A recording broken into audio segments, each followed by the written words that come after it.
The best ability is availability. You can have the vision of Modric, the speed of Mbappe, and the finishing of Haaland. But if you are sitting in the stands with an ice pack on your knee, your talent is worth zero. Most injuries in football aren't caused by bad luck.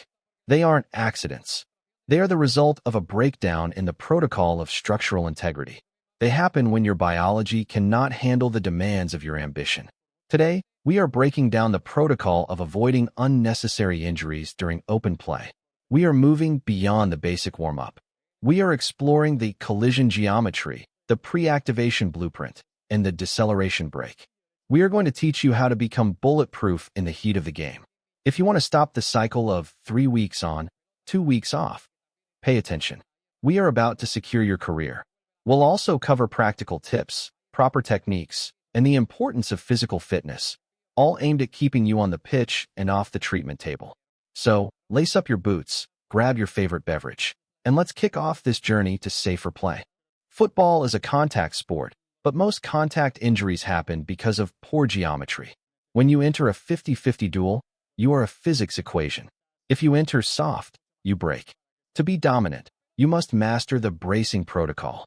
This starts with the coiled core. Most players get injured because they are relaxed at the moment of impact. You must train your body to anticipate the force. This isn't about being a bodybuilder. It's about intra-abdominal pressure. By tensing your trunk a millisecond before contact, you create a rigid pillar that protects your spine and joints. Think of a car crash. The cars that crumble are the ones that aren't reinforced. In open play, your reinforcement is your timing.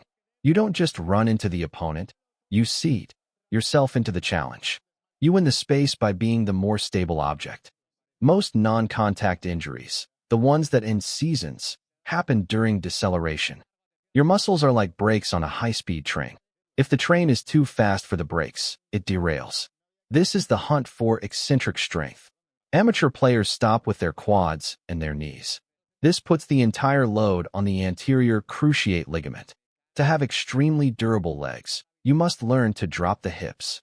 This is the piston landing. When you change direction, you shouldn't be upright. You should be low, using your glutes and hamstrings to absorb the force. The glute is the biggest muscle in your body. It is your primary brake.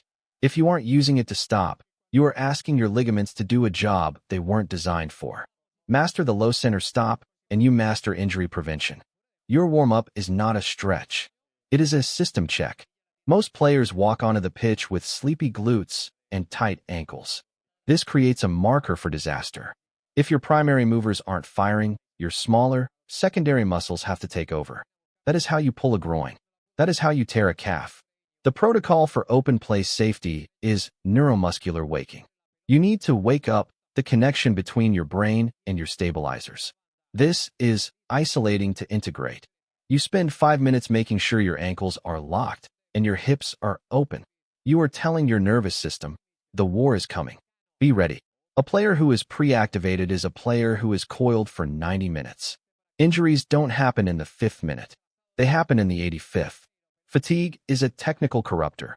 When your lungs are burning, your form breaks. You start making lazy challenges. You start landing with a flat foot. To avoid unnecessary injuries, you must respect the fatigue threshold. This means knowing when your body is no longer safe. In the final 10 minutes, your marker of success isn't just a goal, it's mental discipline. You must focus twice as hard on your mechanics when you are tired. Don't chase a lost ball with a straight leg. Don't jump for a header if you can't guarantee a balanced landing. This isn't being soft. This is being a professional. You are protecting your most valuable asset, your future. To prevent injuries, we first need to identify the most common ones that occur during open play. The fast-paced nature of football exposes players to a range of injuries. Some of the most frequent include: first, ankle sprains, often caused by twisting or awkward landings. These injuries can keep you on the sidelines for weeks. Second, hamstring strains. Sudden sprints or changes in direction can lead to tears in the hamstring muscles, a common issue for many athletes. Third, knee injuries. From anterior cruciate ligament tears to meniscus injuries, the knee is heavily affected during play, especially when players pivot or collide. Fourth, muscle strains. Overexertion without proper warm-up can lead to strains in various muscle groups, significantly derailing your performance. Understanding these injuries is the first step toward avoiding them. By recognizing the risks, we can make conscious choices to reduce them. Now that we've highlighted the common injuries, let's talk about prevention, starting with the warm-up. Warming up prepares your body for the intensity of football. First, dynamic stretching. Start with dynamic stretches that get your body moving. Think leg swings, arm circles, and high knees.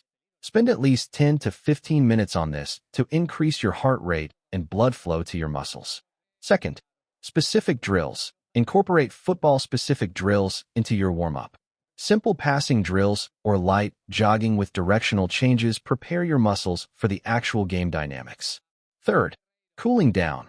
Just as warming up is essential, cooling down is equally important. After the game, take another 10 minutes to stretch out. Use static stretches to improve flexibility and help your muscles recover.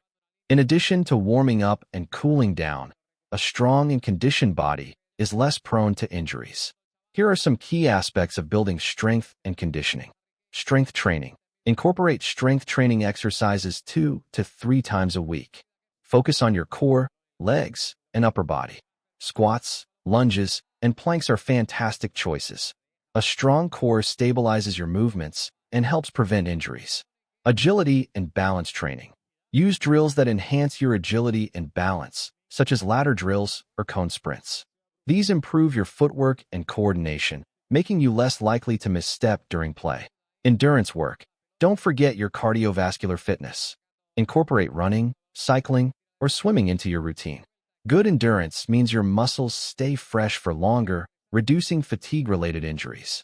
Next up, it's incredibly vital to listen to your body. Every athlete has their limits. Here's what you need to keep in mind. Recognizing pain.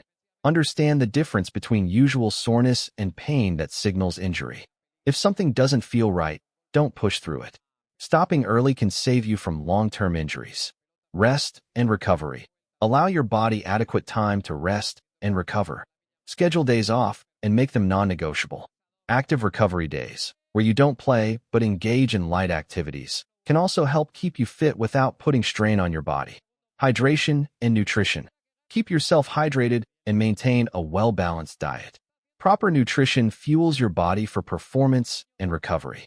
Focus on carbohydrates, lean proteins, and healthy fats too. Finally, never underestimate the power of communication on the pitch. Coordinated teamwork can significantly reduce the risk of injury. Talk with your teammates. During practice and games, consistently communicate with your teammates. Alert them about your position, intentions, and any potential hazards nearby.